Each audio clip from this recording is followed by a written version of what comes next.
It's Erin Anderson with the Erin Anderson Betrayal Trauma Coaching.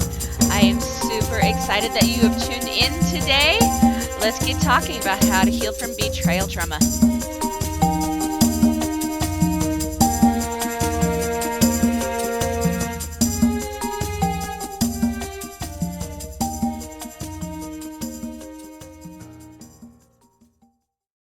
Hey everyone, welcome back to another episode of The Other Side of the Struggle.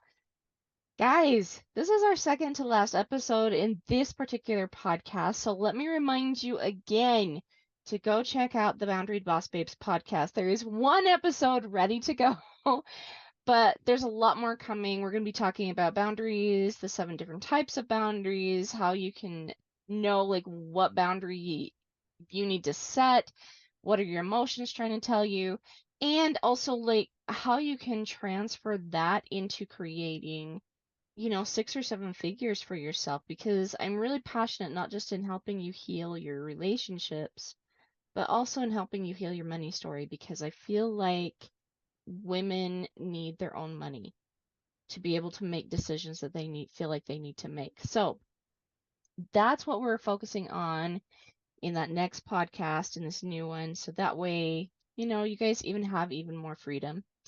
So go check that out. But also, I am keeping the Other Side of the Struggle open. It's not going anywhere. I'm just not going to add new episodes to that. So go check out the new podcast. Come over and listen. Definitely do that. But today I also wanted to invite Stephanie back, where she's going to be talking more about betrayal trauma healing in the Other Side of the Struggle Facebook group. I still want you guys to get to know her, to feel her fabulous energy. She has been trained by me. Let me go ahead and polish my nails on my shirt for that one. And I think she just does such a fabulous job with her clients and with helping everyone heal that comes through her coaching doors too. So today we are chatting about how betrayal is different, like how we approach betrayal differently than everyone else and why it works. Right? Okay. So anyway, welcome, Steph. I'm glad you're here. Thank you. You're welcome. Okay. So truly, let's talk about this for just a second. I've been doing betrayal trauma healing for 12 years, right? Mhm. And realizing I do need to move on to more of the female entrepreneurs, because they're doing so much for their clients and their customers and things like that, that I feel like if they learn these principles too in their own lives and are applying them in their own lives, not only are they going to go out and create more for themselves, but also more actual healing for their clients and customers. And so that's why I'm moving over more into that sphere. But I will tell you that I have noticed other groups on Facebook, other podcasts, like the way other quote unquote betrayal trauma coaches show up, and it's like a lot of focus on the anger and the betrayal and the frustration and what's happened in the relationship. And um not saying I blame them, because some of these women have gone through some really crappy things, but I feel like that's the focus of it, and that keeps people stuck. That really keeps them stuck in some really negative thought processes. And those negative thought processes really stop their ability to actually heal and move past what happened. You know what I mean? Yeah. Yeah. Yeah. So what have you seen, as healing from things? Healing. Okay. For me, a lot of what I saw in myself was the communication pieces. I was not communicating effectively. But that also came from past traumas as well. So like I didn't know that I could communicate effectively, and then that was keeping me kind of stuck from not healing because I would just kind of bottle it up and hold it in. Right. Right. And then like did you notice like when you did find like because you can't keep things bottled up too long, you know what I mean? Hmm. And eventually like what happened after the lid kind of came off the bottle? Well, the first okay, like the I Well, kept my cool. I'm just gonna put it this way. I kept my cool for the first time and the second time and maybe the third time that things went a little bit crazy. And then like by the fourth time, I was just like throwing stuff. I was like, here's your phone. Like, I don't even want to have this conversation anymore. I was really angry. And it just like was like poof. So so maybe throwing keep things things like, hey, bottled up. I threw a chair. So like I think that would have probably done more damage than a phone, so it's all good. I didn't throw it at his head. I threw it at his foot. Oh no, I threw the chair at his head. So let me just say this, guys, like don't do that.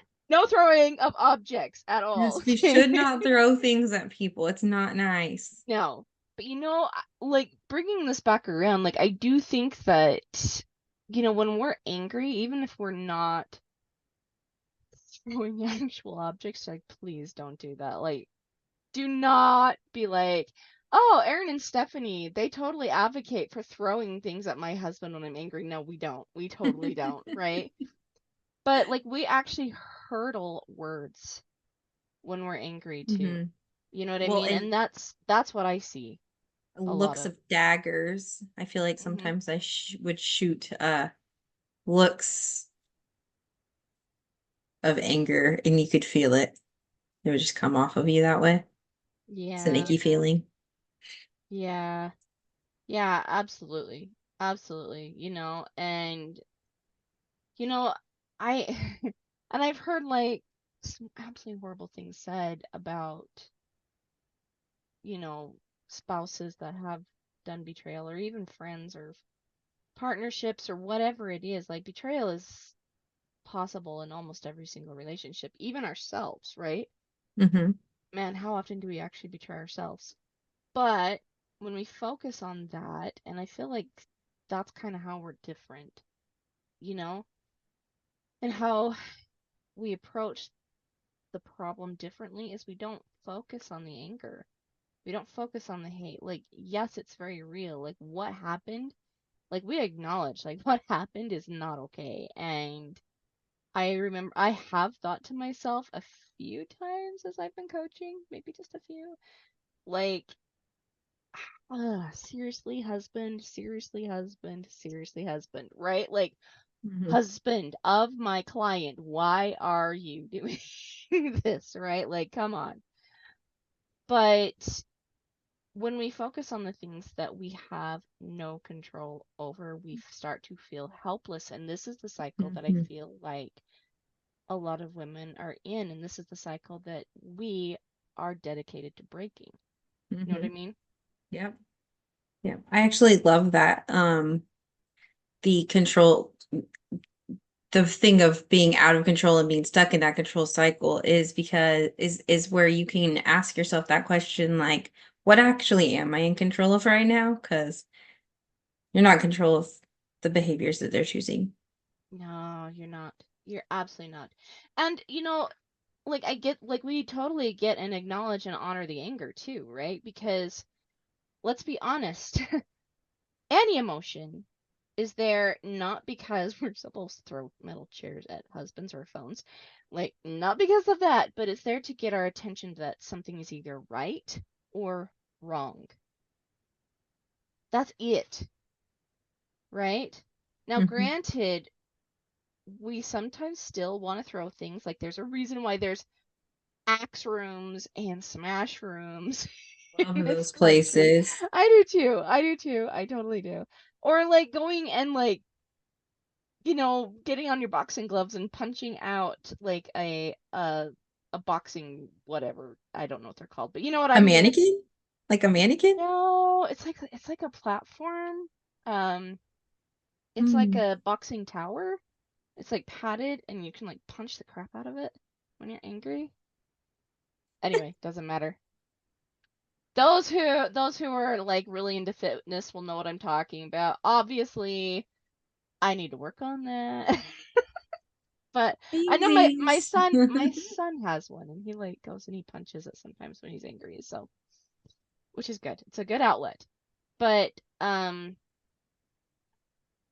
if we like it like after like as soon as that emotion comes up, like if we're thinking to ourselves, what a douchebag, what a jerk, like I hate him, I can't stand him. Why is he being so stupid? Like if those are our immediate thoughts, it's going to trigger more of that anger, Hmm. right? But if we ask really good questions, and this is why you and I are so different, I feel, is like if we start asking like really good questions, like let's talk about why the anger is there. Why is the anger there? Right? And we might be like, well, my husband's an idiot, right? Or this person's an idiot, or they did. Well, what is it trying to teach you? Is the next question, right? Because if we look at our emotions as really, really masterful teachers, I think that's where things really shift. Would you agree? Yeah. So I agree. But I also believe that emotions are there because without them, there would be no feelings at all. And like feeling angry at someone can still, you can still be like loving and you can still be nice and you can still talk to them even if you're feeling like super, super angry. Because I know that like when I'm feeling super angry about these kinds of things, it's usually me questioning like what I did, not necessarily what they did. Because I always feel like I would always feel like it was me and not them. So kind of like, stepping into that self-betrayal a little bit. Hmm. Yeah. So I feel like that's where mine would always go to. Yeah, no, I get it. And I've seen that happen a lot too in women and, you know, because I've said it before, like betrayal trauma is actually often like why we get so angry is because we feel like we're required to betray ourselves in order to keep this relationship going. Hmm. But, if we get curious and we also say like, okay, well, what is it about the anger that we're like, why is this anger here? And like, what is it that this Hmm. person did specifically that I don't like, right? Hmm. What is it specifically that, like, what am I thinking specifically about what they did, right? Why does this bother me so badly? I do feel like that's a good question to be asking ourselves Hmm. because then we can start actually thinking about the conversation and the boundary. Because anger, frustration, like a lot of these negative emotions that come up in our lives, they are a gateway to creating a really good boundary. And I think we know that inherently, but what we end up doing is like, well, if they do XYZ, then they're sleeping on the couch, right? And that's a problem because again, we're going back into we're trying to control the person Hmm. and not what we do. You know what I mean? Yeah, I agree. Yeah. And so like I think we take that approach very differently as well because I've said it so many times like and total shameless plug here for the boundary boss babes. Like we're totally talking about what boundaries are and how to enact them so you guys can create money, time, and relationships. Go get the boundary boss babes, guys. Like go do it. Anyway, shameless plug. But like when we get in, when we get into these boundaries, we misunderstand because we're so tired. I think because we're so tired of dealing with the quote unquote BS, we want somebody else to show up. We want somebody else to start taking some accountability. We want somebody else to start taking action, right? Hmm. But the truth of the matter is, and I think this is where, again, where you and I are different, is we realize that the healing was not about what somebody else did. It was actually that very thing. Like, what are we really willing to take on? What are we really willing to do? What are we willing to take ownership for? What are we willing to take accountability for? Because if we feel like we're taking accountability for everybody's actions, everybody's results, everybody's uh, consequences, that's exhausting. Hmm. You know what I mean? I get it 100% because been there. Yes. Yeah. Been there, done that, right? So have I. Like, we've all been there. And I think, like, in that, like, that's the difference, right? Hmm. So you told me that you had a story about like how Mm, like yes. tell us that story so that way we can kind of get a good illustration about like why this works. Okay, so this is about more of the communication side of things. Mhm. And making sure you're having open, honest, loving communication. So I have a client that I will not disclose any information that she has not already been okay with me saying.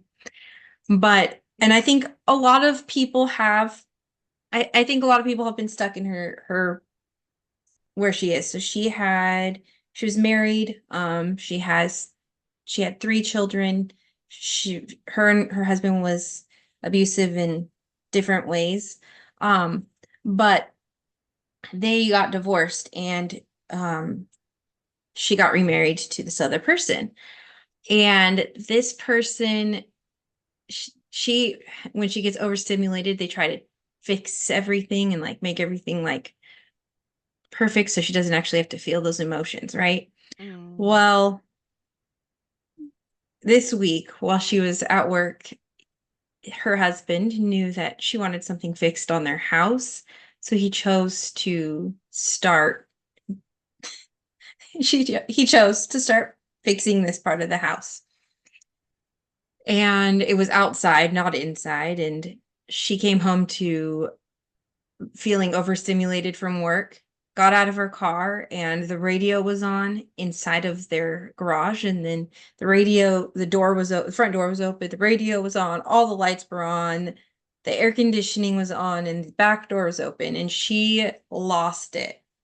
And she was just getting so angry. So she ran outside and she's yelling at him, "Why do you have all of this on? I had to go through and turn everything off. Nobody's even in the house." So so I said, "Well," I was like, "Why did it make you so angry?" And she said, "Because she was worried about her electricity bill." And I was like, and she was like, "And I know that he'll take care of it and it will be taken care of. I've been burned so many times by my ex-husband who would leave things on and then the electricity bill would get too high and then the electricity would get shut off." And so her entire anger was actually more towards like a money thing. She was worried about money. She was worried about her electricity getting shut off. And so we kind of talked about that. And I was like, "This is what I'm hearing you say, and this is what I'm seeing." And she said, "Oh, that makes more sense." So I said, "I think maybe you need to have a open conversation about like what was really bothering you in that moment, and not that it was just that it was on or that the door was open, but that you were feeling overstimulated when you got home. And then you started thinking about like, what if the electricity got shut off because the bill changed?" That way he understands more. Because if you're just like mad that it's on, he's not going to really have a full understanding of why you're feeling that Yeah. way. Well, and that actually brings up a really good point because I talk about this too. Like, if we approach somebody yelling and screaming, all they hear is yelling and screaming, right? And not the actual message that we're trying to convey to them. Now, obviously, like you can like approach somebody and not be yelling and screaming, and approach them again and not be yelling and screaming, kind of like what you were saying, and then finally like want to huck the phone at them, right? All right. But here's the deal, like I believe like this is why boundaries are so important is because if we feel like we don't have anything we can do, that's not true, right? If we feel like we can't put a boundary in place because of XYZ or like what this person is going to do, again, that's not true, right? I think that what you're saying is like you helped your client accept what she was really feeling, Mm-hmm. right? And helped her realize like, okay, well, number one, I'm putting like what's happening to my relationships right now in I'm putting what happened in my relationships in the past on my current Mm-hmm. husband, right? And it's something that we do because we don't want it to happen again, and we've had some really really negative experiences, right? But helping her understand like what was really going on helped her take like the fear that she was actually feeling and take ownership for that, Mm-hmm. right? So Mm-hmm. what was it that she chose to do differently? So she chose to go and communicate with him her feelings about that.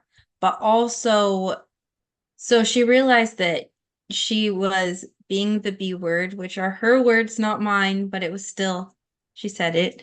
Um, and she also realized that there were traumas that she had opened up while we were talking, that there were times in her childhood where she didn't have water or they didn't have electricity going on in their home. And so she felt that she couldn't trust her husband, her new husband, because of all of the past traumas. And she didn't want to bring it up to him because she was worried that he would look at her negatively. And I said that she needed to have the conversation with him because truth is love. And I was like, and that's my favorite quote that my own life coach says sometimes. um, and that if she's going to have if she wants to move past something, she's going to have that open communication, and that he'll be receptive to it as long as she is being honest about what she is saying. And so she was going to go home, and I haven't got go home. She was at home. She was going to get off the computer and she was going to go talk to him about it as soon as we got off. Awesome. Um, and everything that we've communicated together in our sessions, which this was session 47, Hmm. 47. um, she has gone and done everything that she can, and then she's been communicating more effectively with her spouse, and she said it's been extremely eye-opening because what I've said, he's like, oh yeah, that's exactly what I'm thinking. So Awesome. I feel like maybe I need to. Now I need to brush your nails on your shirt. No, I love it. I love it because it's true. Like we don't want like I think this is where like the resistance comes in when we're dealing with some type of betrayal in our relationships, right? We don't want to take on what's really not ours, but yet we feel like we have to, right? And so that's kind of like where we make the slice, right? Is you helped her see like what she was actually responsible for, like what she could actually own, right? And what really wasn't hers, Mhm. right? And and I think that's really important to bring to the awareness when healing trauma.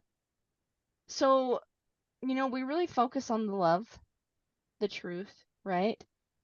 And I think that's part of the reason why we are like I said, just why we're so different. But so why do you think, Steph, this works so well? Like why did it work well for you? So the thing that comes to mind is being able to learn to separate things. And I know this sounds really interesting or insane, maybe, I don't know. But like when I have to do the circumstances, the thoughts, feelings, actions, results. So if Mm-hmm. I'm able to like separate everything out so that when I was feeling emotionally vulnerable, I would be able to then, or too emotional or whatever, I'd be able to like separate it and then see, oh, this is where my disconnect is. And I think that that's where, like, when I ask questions to my clients, that's where I'm seeing the most results, is them being able to break it down to where they're able to see, okay, so this is where it is. And then I'm probably having this emotion coming from actually somewhere else. It's usually not even from that situation. So what I'm hearing you literally say is you take things from disorder to order, Yes. right? And I think that's part of the reason why, I know for a fact, like the women in my group, and in your group now too, right? Because you're going to be helping run the other side of the Yeah. struggle. Like people are going to be coming to you and chatting with you. So please go schedule this call, guys, with Steph. Because she's fabulous. You guys will love her. But there's order there. Mm-hmm. It's not chaos.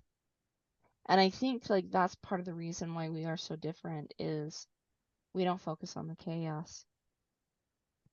We focus on the order, Mm-hmm. right?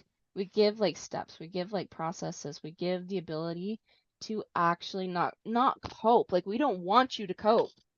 We want you to actually be able to create the change you want in your life, right? Because the thing is coping is like exhausting in my opinion. Like I know when I would sit there and try to cope with my feelings or things like that, like it wasn't actually addressing the truth. Mm-hmm. But once I started addressing the truth, I started feeling more organized in my own life. And that organization gave me the ability to start setting boundaries, start acting from a place of actually having my own back. And I think you've said the same thing. Like that's kind of what you're noticing too with yourself and with the clients you're helping. Mm-hmm. Love it. I love it. Guys, go get a call with Steph. Okay. She's actually doing some interviews this week. But if you would like to actually get a free coaching call, you offer those too, right? Yeah, I have free 1 hour. It's free 1 hour coaching calls, okay? Do it. Get on these calls. Steph is so masterful in helping you create the order, the peace, the safety, um, and knowing like what your next steps are when it comes to healing what you've been through. So grab that call. It's going to be in the link in the description below. And again, come follow me now on the Boundary Boss Babes podcast. And I think I've made enough shameless plugs Just for a that couple. podcast now, just a few. But in the meantime, guys, we'll see you on the other side. Bye, guys.